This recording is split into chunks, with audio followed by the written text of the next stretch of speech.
I'm going to start with the part most people leave for the end. The night I found the message. It was 2:07 a.m. The bedroom blew with the weak light from the charger, and her phone lit up on the nightstand with that tiny respectful buzz that pretends it isn't a siren. I wasn't snooping. I wasn't hunting. I was awake because of acid reflux and a late coffee I had no business drinking after dinner. I picked her phone up to silence it, pure reflex, the way you quiet a crying baby even if it isn't yours, and the screen was already open to the preview. I didn't have to unlock anything. That line sat there, bright and sharp, like a hawk waiting for a mouth. I read it once, then again, then a third time, because disbelief is greedy. I can't wait until we're together. No name attached, just a number I didn't recognize, and the kind of word you don't say to someone you plan to keep at a polite distance. I didn't wake her. I want you to hear that clearly. I didn't shake her shoulder and demand explanations. I didn't flip on the lamp and go full courtroom. I lay there like a mannequin and watched the light swell and fade on her screen and listened to her breathe. I remember reaching for her hand and feeling the warmth of it and the weight of my own chest at the same time. You know that pressure, the one that makes you aware you have bones. A strange thought surfaced. If I wake her now, whatever happens next can't be undone. And I wasn't ready to be the man who detonates his own life. Not at 2 a.m, not with a mortgage and a calendar full of dentist appointments and a dog that thinks thunder is personal. Morning turned the room honest, as it always does, and I said nothing. I watched her make coffee. I watched her pour mine. I watched her ask me if I grabbed paper towels on the way home.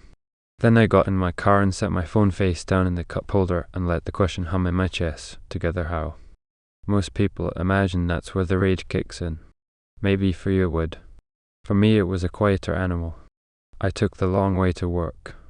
I told myself 100 reasons that message could exist without meaning what it obviously meant. A cousin visiting. An old friend joking poorly. Some spammer with a sense of romance. It's amazing how many bridges your brain will build to avoid drowning. I worked that day. I ate lunch. I answered emails. I pretended to listen in a meeting about a client I don't care about. I went home with paper towels and set them on the counter like it was a victory. If this were a movie, I would have confronted her that night. It wasn't. It was the life of a man who splits his time between doing the right thing and saving face, and those are not always the same. So I did what cowards and strategists do for different reasons. I waited. I watched the rhythm of her week. I noticed how, on Wednesdays, she started leaving a little early and coming back a little late. I noticed the new shade of lipstick that wasn't new. I noticed the way she laughed with her face but not her eyes when I asked how her day went. She has always been a good laugher, wholehearted, like she grew up in a house where loud joy wasn't punished. When her laughter got thinner, I felt it in my teeth. The first Wednesday I followed her, it felt ridiculous. I pulled out of the driveway 2 minutes after she did, like a team without a curfew, and told myself I was only going to make sure I was inventing it all.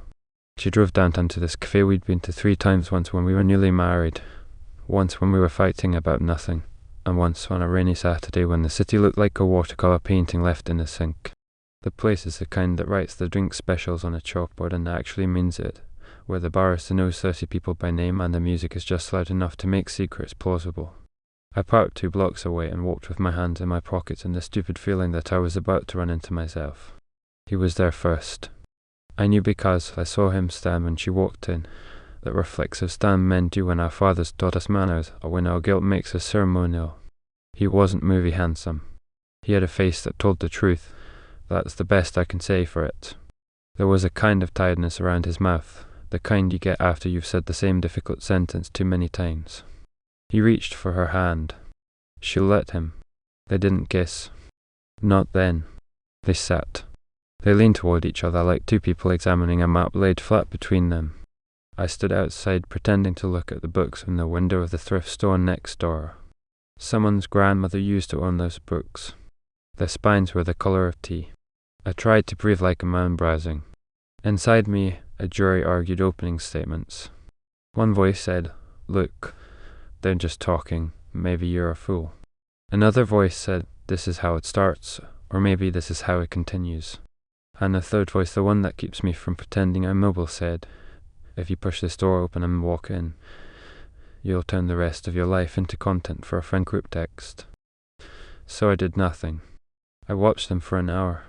The body learns the shape of waiting. It stretches around it. It wasn't once. It wasn't a misunderstanding. Every Wednesday for weeks she met him there. I adjusted my Wednesday schedule like a man training for a secret race. I learned their choreography. He always arrived early. She always sat with her back to the door. He ordered the pastries she pretends not to like because she says sugar makes her foggy. They laughed sometimes, and sometimes she touched her forehead like a person keeping a promise to herself. There were days they came out together and stood on the sidewalk a few extra seconds, looking at each other like people calculating the weight limit on a bridge. Here's where you might judge me, and you wouldn't be wrong. I started talking to myself in a way that made endurance sound like decency. I told myself I was protecting our life. I told myself I was giving her room to confess without the humiliation of a fight. I told myself if there was something I needed to know, the truth would show itself without me forcing it. All of that contained a few ounces of love and a gallon of fear. Even now, I'm not sure which I was drinking from. The day I asked her, it was Sunday. I'd mowed the lawn. She was folding towels on the couch the way she always does, with the corners lined up neatly as if messiness will leak out otherwise. I heard the question come out of my mouth like it wasn't mine. Is there someone you were seeing on Wednesdays? I thought I would shake. I didn't. I stood there like a curt wreck and let my heart pound while my face did nothing. You need to understand this. My wife is not dramatic by nature. She doesn't pretend fainting spells or slam doors. She tells the truth about small things. That's part of why I married her. I didn't want a magician. When I asked, she stopped folding the towel. She didn't deny it. She looked at me and I watched the kind of decision people make when they choose to pay the full price instead of haggling. She told me it was her ex. She said he was seriously ill. She said she was trying to be there, to be kind in a way that didn't take from me. She said she hadn't told me because she knew how it would sound, and because sometimes the right thing wears the wrong costume. She didn't sob. She didn't reach for me. She was careful with the words, like she was afraid of stepping on a mine. And I, heroic man that I am, told her I believed her while something in me crossed its arms. I said I understood. She nodded.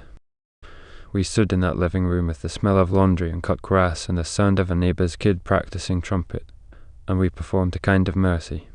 Do I believe kindness sometimes hides when shame is in the room? Yes. Do I believe people's exes get sick and old feelings get stored like sediment in a jar? Yes. Do I believe my wife is capable of compassion that makes me proud to live next to her? Absolutely. And still, I didn't believe her. That night, while she showered, I wrote down the unknown number and saved it under a name that wouldn't betray me if I said it out loud by accident. I told myself I was gathering facts. I told myself I was being fair. There's a kind of fairness men invent when we want permission. The next day, when she went to work, I called a private investigator. I didn't know what that would involve. I'd never hired someone to follow me into my own life. The man I found sounded like he was born in a car. He asked me the practical questions, the ones that make you feel cheap. How long? Where? What do you want to know exactly? I said I wanted pictures. I said I wanted the truth, but what I meant was I wanted something I could show a mirror to. It took him 9 days. He sent a link with a password that felt like a dare. I opened it at my desk at work like a fool who wants to be ruined under fluorescent lights. The first few photos were nothing. Street scenes. My wife's back from 20 feet away. The man's tired mouth. Then there was one of them in the corner of the cafe, her face lifted, his hand on her shoulder, the angle bad by the proximity knot. Then another of them outside on the sidewalk where the shadows from the awning stripe their clothes, and their faces are close, and then they're closer. And then they're not two people anymore, but one shape where their mouths meet. It wasn't ambiguous. It wasn't a European greeting. His hand is on her jaw. It is not a wholesome hand. I stopped breathing. I mean that literally. My body forgot. I didn't even feel anger in that moment. I felt the absence of air. When the air returned, it brought with it the whistling rush of a tunnel you think you remember. I closed the laptop and pressed my hands against my eyelids until the colors came. I thought about the time we got married in that dumb courthouse with the flickering light and took ourselves to dinner and told the waiter it was our wedding day and he laughed and brought free pie. I thought about the time we almost adopted a cat and didn't because it scratched her forearm and she said it felt like betrayal that an animal didn't immediately love her. I thought stupidly about the paper towels. What I didn't think about was leaving. Not then. Not really. Here's another sentence you can use to judge me. I thought about money. I thought about the cost of a divorce compared to the cost of private school we had talked about but never committed to.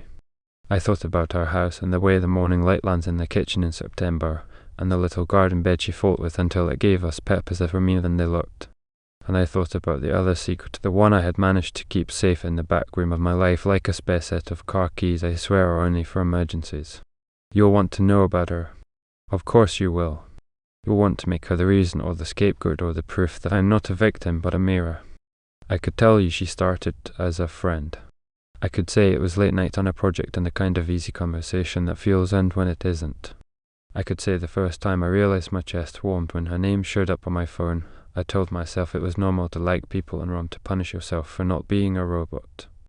I could make her with the culprit, or her kindness, or the fact that someone finally asked me questions my wife had gotten used to not asking because she already knew the answers. All of that is partially true, which is what makes it worse. Her name doesn't matter. The timeline does, and I won't pretend it's flattering. Before I saw the message at 2:07 a.m., there had already been times I stayed too long after work, stood too close in a kitchen at a friend's party, let a hug last a full second past innocent. There had been coffee. There had been the text at midnight, "Are you still awake?" There had been my answer. Betrayal rarely kicks the door in, it learns the hinges. So what was I looking for with the private investigator? Her mission. I wanted a reason not to be the first one to burn the house down. I wanted proof that I wasn't the only one denting the car. I wanted to feel less alone in my weakness. That's not noble. It's just plain and ugly and true. When I saw the photo of my wife kissing a man she said she was supporting through an illness, I didn't feel vindicated. I felt like the floor had given way and all that was beneath the tile was more tile. I drove home early. I sat in the driveway with the engine off and watched the living room lamp through the curtain. People who drink talk about needing one to take the edge off. I needed about 6, but I was sober enough to know being drunk would make me theatrical, and I didn't want theatre. I wanted control. That night we didn't talk about it. I ate food I didn't taste. I watched a show I didn't absorb.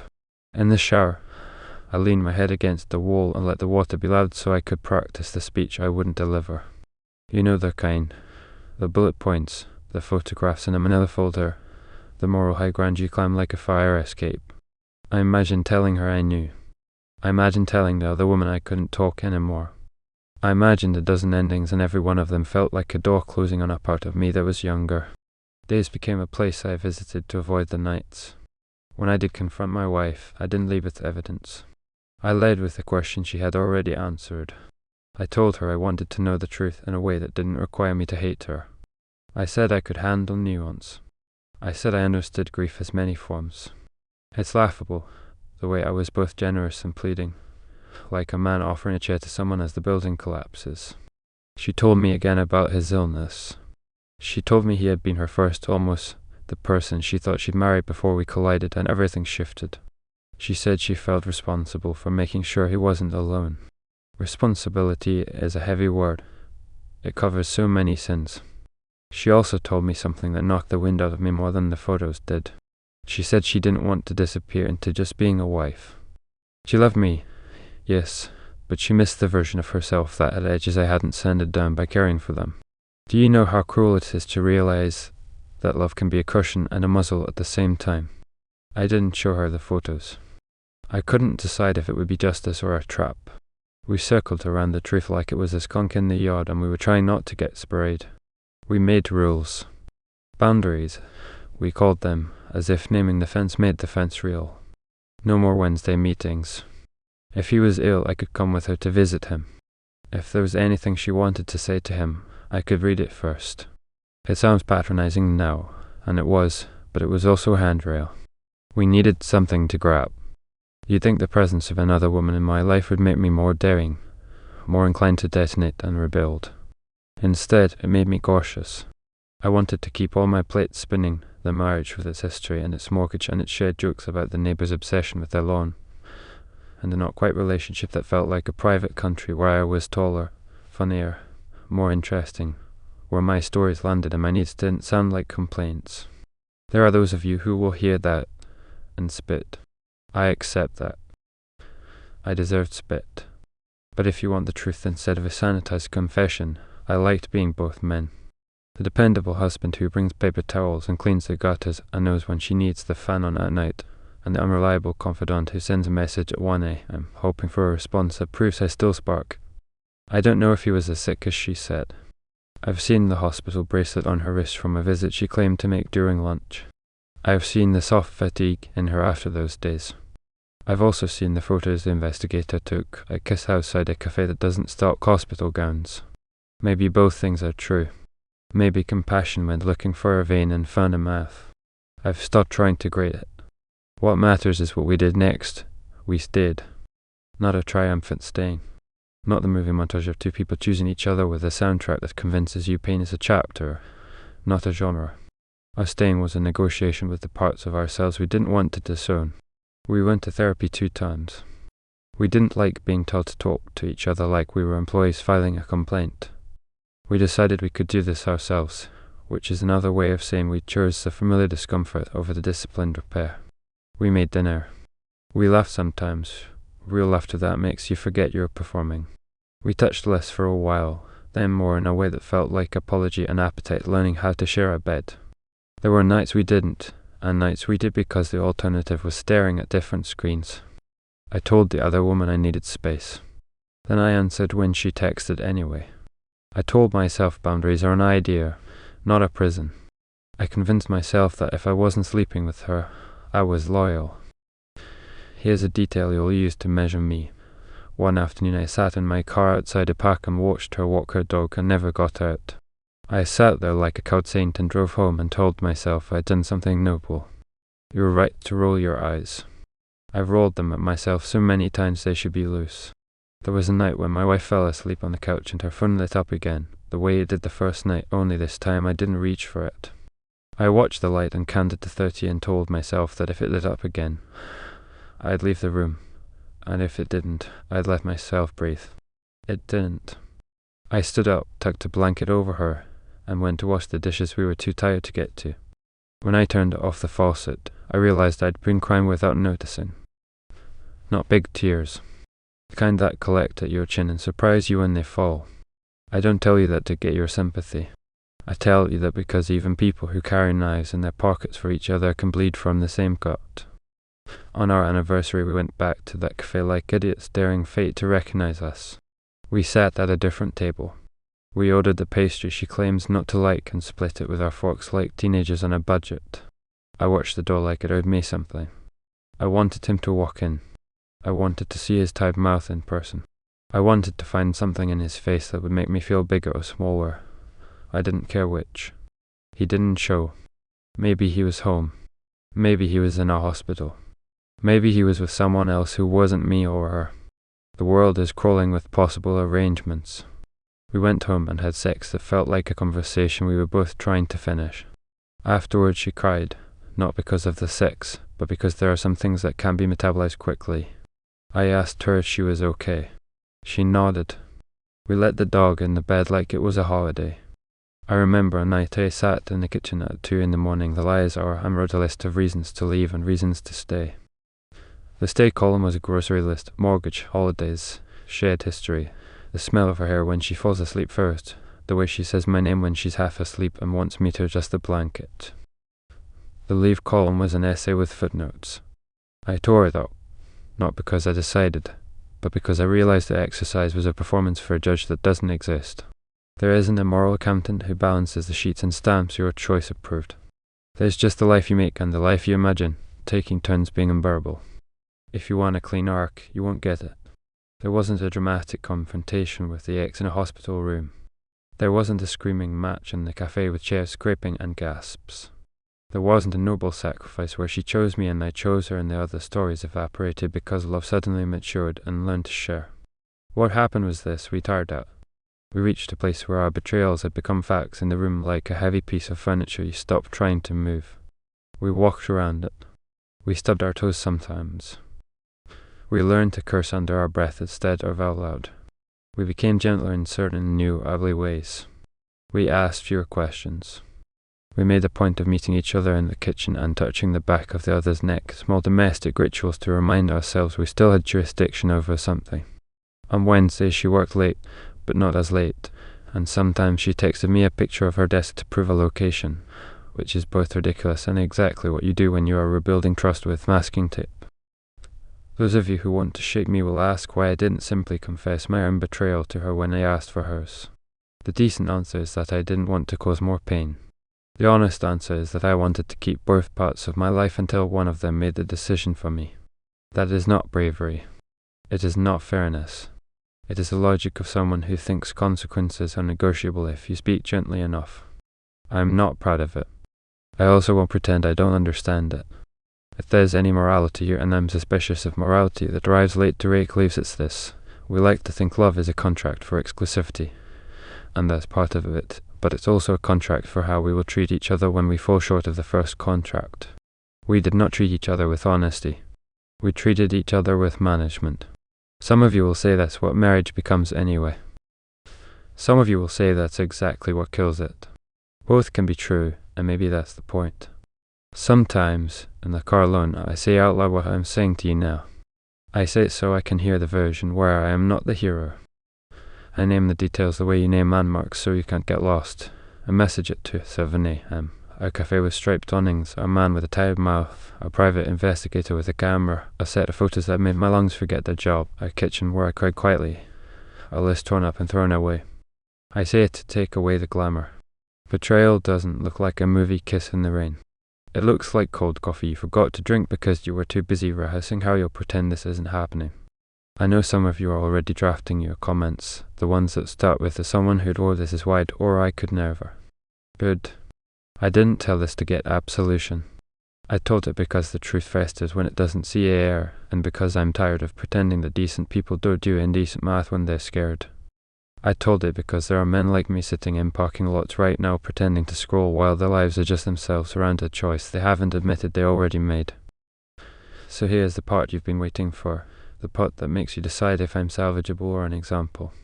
After the photos, after the list, after the therapy that felt like homework we didn't want to submit, after the Wednesday compromises and the neck touching in the kitchen, after the anniversary pastry, after the slow reintroduction of laughter, I didn't leave.